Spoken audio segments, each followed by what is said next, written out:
What's going on, everybody? Good afternoon. Hope you guys are doing well, and it's time for that final injury report of the week.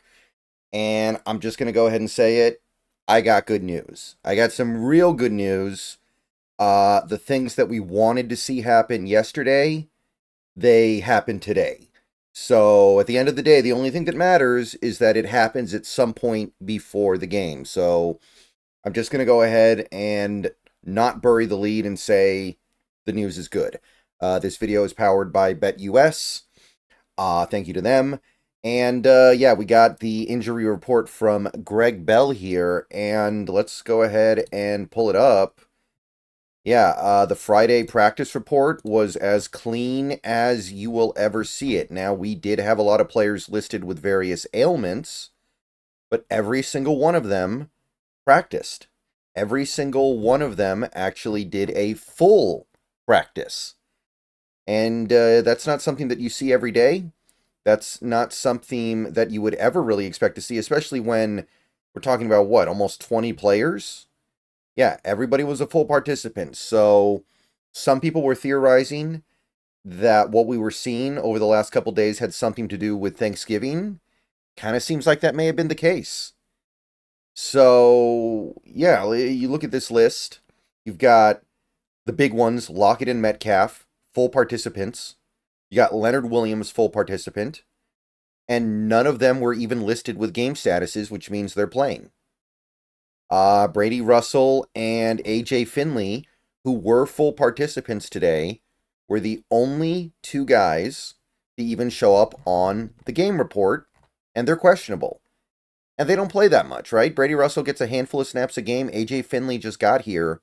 If they're out for this game, that's totally fine. In fact, you might see both guys be declared inactive just because they need to declare X number of players inactive. So this is as good as it gets right now. Brady Russell full, Abe Lucas, Hankins, like I said, Finley. Now, Nwosu's not going to play. Understand that. Nwosu's not going to play because he still hasn't been activated. Same for Stone Forsythe as near as I can tell. Neither guy's been active. But they're on track. They are on their way to maybe being able to play next week. Especially Nwosu, who went from limited yesterday to full today, which is great news. He's close. Ernest Jones, Jaron Reed, Laken Tomlinson. Those guys were resting, admittedly, but still. Noah Fant, back. Chenault, back. Pharaoh Brown, Draymond Jones, Rayshon Jenkins. Life is good for these Seahawks right now.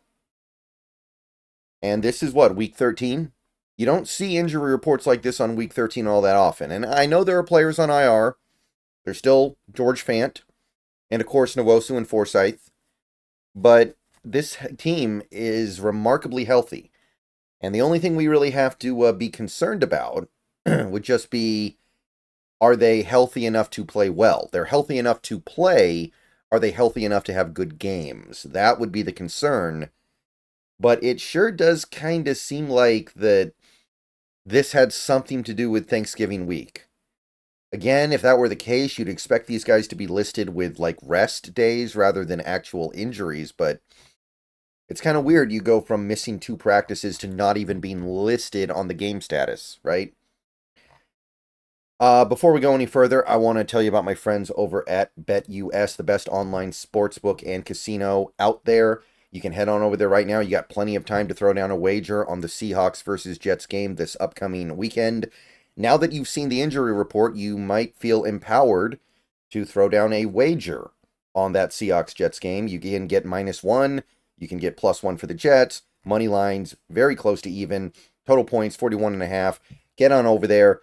Go over to BetUS. You can bet on game props as well for players like Metcalf, like Lockett, like Walker, like JSN, like Aaron Rodgers.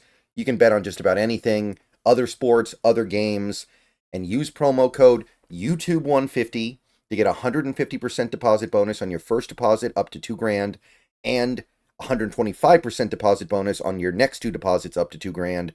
Get on over there, get your free money, use the promo code, and get to some sports betting. All right, so there's really not much else that need be said here.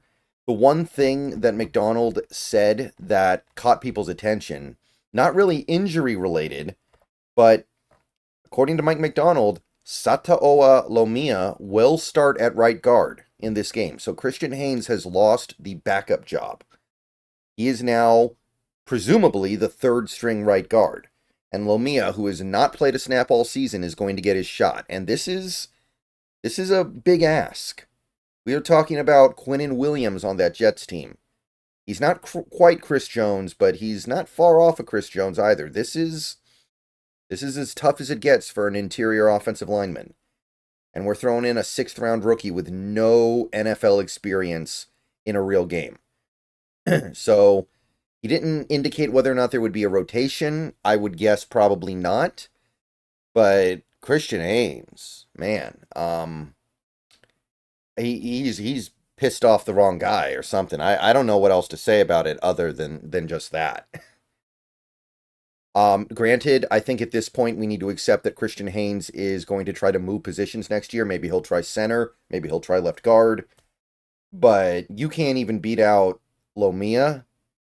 It's time to start worrying. It was time to start worrying a while ago with Christian Haynes, but woof.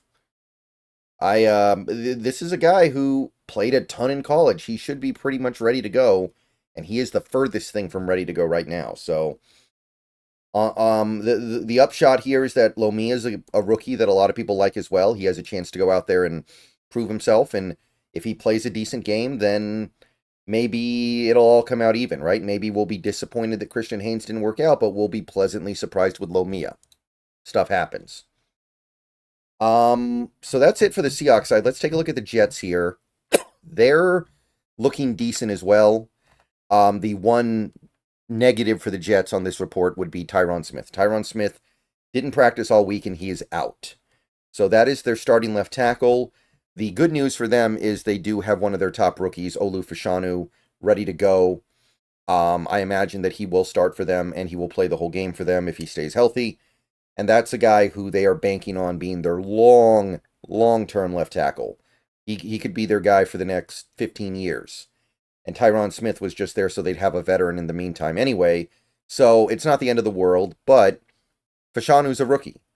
Fashanu is a player with a lack of experience, and this team should be able to take advantage of that in some capacity compared to Tyron Smith, who is, he's the guy who's been in the league for almost 15 years. So that's worth noting. You had a few players here with limited participation. Chuck Clark, he is expected to play. He is listed as questionable, but the indication is he will play. Jake Hansen, he's not a starter anyway. He's questionable, but he's not really going to get a chance to play unless somebody gets hurt anyway. And CJ Mosley backtracked a little bit today. He was a limited participant after being full yesterday, and he's listed as questionable. So that would be a big loss for the Jets. We'll see what happens there. If they don't have Mosley, that hurts their ability to stop the run. That hurts their front seven in general. And when you consider the fact that he backtracked from yesterday, that's at least possible. And then everybody else was full, including Breece Hall, who went all the way from not practicing on Wednesday to full practice today. However, Ulbrich already indicated that it's not a given that Hall will be able to play, and they listed him as questionable. So when it came to Hall and Mosley, and those are the two big ones for the Jets, Ulbrich didn't guarantee anything, so worth keeping an eye on for sure.